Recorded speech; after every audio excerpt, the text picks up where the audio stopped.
et essayer d'expliquer le cheminement pour aller à la base des Hailey, illustré évidemment. Pour moi le plus crédible ce serait que ce soit un adepte de la manipulation. D'ailleurs les gardes de Yokotani c'est pas les seuls que j'attends par la suite. Pourquoi Zanglais n'irait pas flairer et mettre son nez là-dedans pour essayer de faire dérailler le train de Serenich, de commencer une bataille dans les bas-fonds, à l'abri des yeux du grand public, à l'abri des yeux du Zodiac.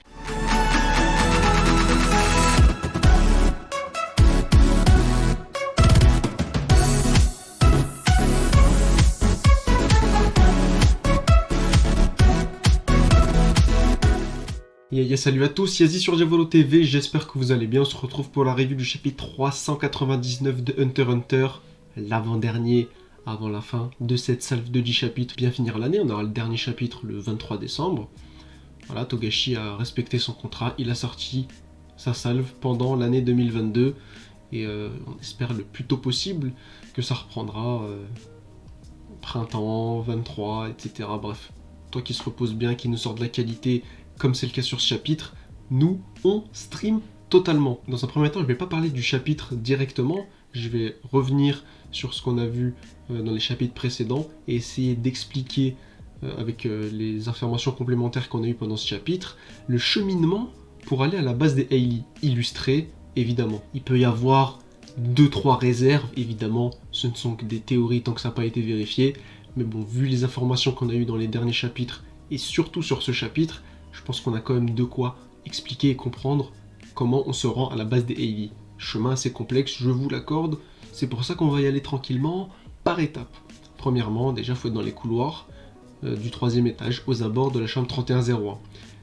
On passe le palier pour entrer dans, soi-disantement, la chambre 3101, et là on arrive dans la salle de dissection, qui est une salle où les canalisations passent, donc comme l'avait dit le garde royal, elle fait partie des salles qui sont cachées, isolées des plans. Pareil pour les toilettes, les douches, la buanderie. On peut accéder par une porte aux abords de la base des Hailey, on voit ils sont tranquilles posés. En passant cette porte, on arrive dans le cœur de la salle 3101, où on peut cheminer tout à fait normalement.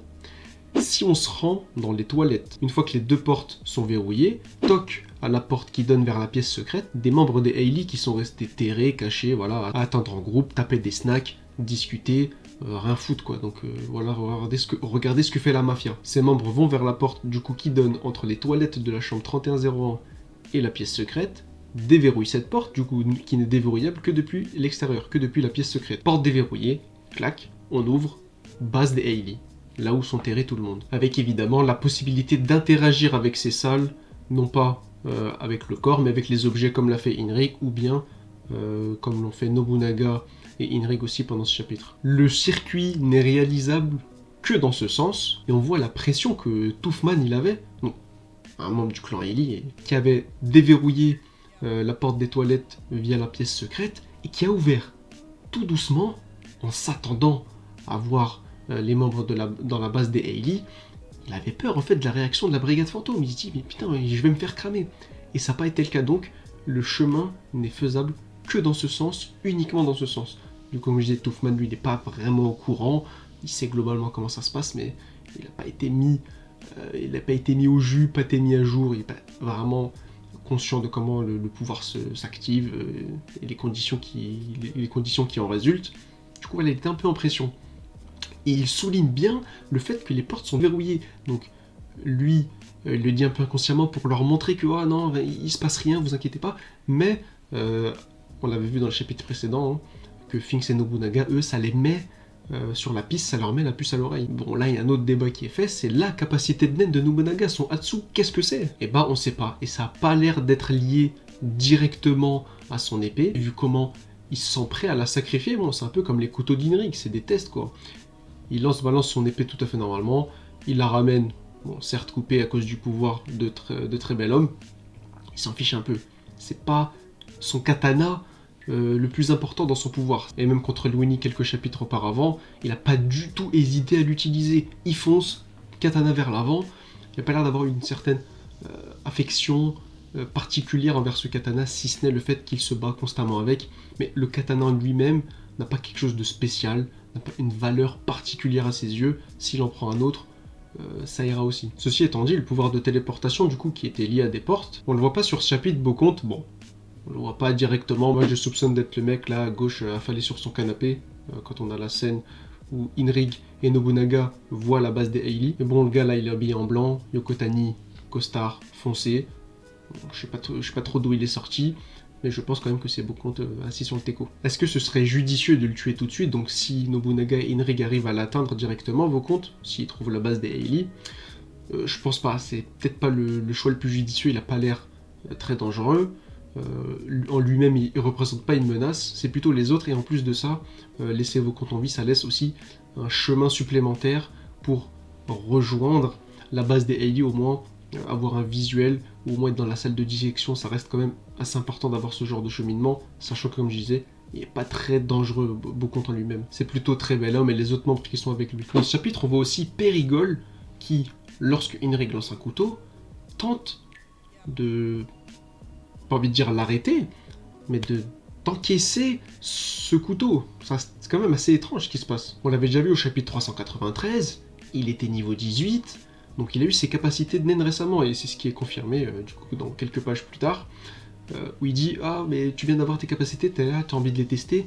Il n'est pas encore très à l'aise. Il se demande si le couteau se coince dans sa main, combien de temps il va lui falloir pour s'en remettre. Est-ce que c'est quelque chose par rapport à la douleur qu'il ressent, qui va faire qu'il va avoir une plus grande puissance, et accessoirement se soigner plus vite, ou bien autre chose? Bref, on n'a pas tant d'informations que ça, mais on a déjà quelques pistes. Ça peut être un adepte du renforcement, je pense pas trop. Pour moi, le plus crédible, ce serait que ce soit un adepte de la manipulation.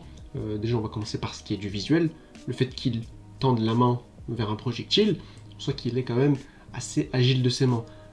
Avec sa capacité naine, bien sûr. Parce que pour ce qui est du reste, dans le chapitre 393, on voit que Périgole est assistant détective privé. Qu'est-ce qui caractérise les adeptes de la manipulation? C'est leur logique. Au-delà de ça, on voit qu'il discutait avec les membres de son clan et qu'il essayait de proposer des idées. Direct, essayer de trouver un autre membre pour compenser la perte de Louini. D'essayer de trouver direct un émetteur, voilà, d'essayer de tout de suite mettre quelqu'un sur le coup. Déjà lui, parce qu'il était niveau 18, il avait besoin de vite faire ses kills pour avoir sa capacité d'aide, mais au-delà de ça, voilà, de continuer leur carnage. Il propose ses idées sans écouter forcément les autres. Autre caractéristique des adeptes de la manipulation. Assistant détective privé, bah quand même, il en a dans la tête.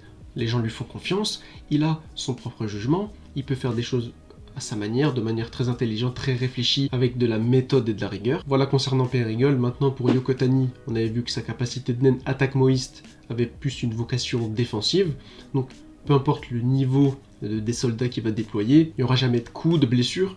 De toute façon, le moïsme, donc, qui tire son nom du titre attaque moïste, c'est un mouvement qui tendait à régler les conflits en évitant la violence, de le faire plutôt de manière altruiste, c'est-à-dire en pensant au bien commun plutôt qu'à soi. Et on voit aussi que c'est quand même assez difficile de s'extirper. Nobunaga essaie de lutter mais en vain. Le fait que sa capacité soit uniquement défensive, donc ne blesse pas ses adversaires, en plus des conditions qu'il s'est imposées, renforce l'effet qu'il a décidé de donner. D'ailleurs, les gardes de Yokotani, c'est pas les seuls que j'attends par la suite. On avait déjà le conflit entre Tserednich et Morena, qui avait envoyé des gardes aller foutre un peu la zizanie chez le clan Hailey, parce que ça lui plaisait pas. Mais ça peut plaire à d'autres gens. À l'étage 1, peut-être Kurapika qui va commencer à avoir vent des agissements de la brigade fantôme autour de la mafia et autour du prince Tserednich. On a Zanglei, troisième prince, qui aspire évidemment au titre de roi, qui peut voir cette position délicate dans laquelle se trouve Tserednich, donc une mafia qui est quand même une organisation assez importante, assez influente. Au-delà du bateau, les activités dans l'ombre peuvent quand même rapporter certaines relations et certains avantages. Pourquoi Zanglei n'irait pas flairer et mettre son nez là-dedans pour essayer de faire dérailler le train de Tserednich? En tout cas, si c'est pas lui, ce sera tout son système, son organisation. Et quelle manière de terminer cette salle de 10 chapitres en faisant le lien avec la guerre de succession et Kurapika qui se trouve au niveau 1 de la Black Whale. Ce serait vraiment très intéressant à savoir. Déjà, qu'est-ce qu'il pense de tout ça? Est-ce que Hisoka va commencer à lui raconter un petit peu ce qui se trame? En bon comme en mal, ça nous laisserait sur une note extrêmement positive, avant une grosse pause. Mais le fait est que Togashi, sur ces 10 chapitres, aura eu le temps de peaufiner le développement autour de la mafia. Et, comme je le dis depuis déjà plusieurs chapitres, j'espère que enfin le lien sera fait entre la guerre de succession et la mafia, parce que là ça va exploser dans tous les sens. Et là il a bien posé son cadre, et c'est le meilleur moment donc, possiblement après la reprise au chapitre 401, de commencer une bataille dans les bas-fonds, à l'abri des yeux du grand public, à l'abri des yeux du Zodiac, qui ne constaterait que les cadavres et l'ambiance malsaine qui va commencer à s'installer petit à petit sur la Black Whale. Quoi de mieux avant d'arriver sur le Dark Continent, le continent maudit. Voilà, on commence déjà à avoir des vibes de malédiction qui s'abattent sur la Black Whale. Et ça va être magistral, les gars. Ah, n'hésitez pas à me dire ce que vous pensez de ce chapitre, ce que vous attendez pour le prochain chapitre avant la pause. Ça se passe dans les commentaires. Moi, je vous dis à la semaine prochaine pour le chapitre 400. Pendant ce temps, portez-vous bien. Ciao!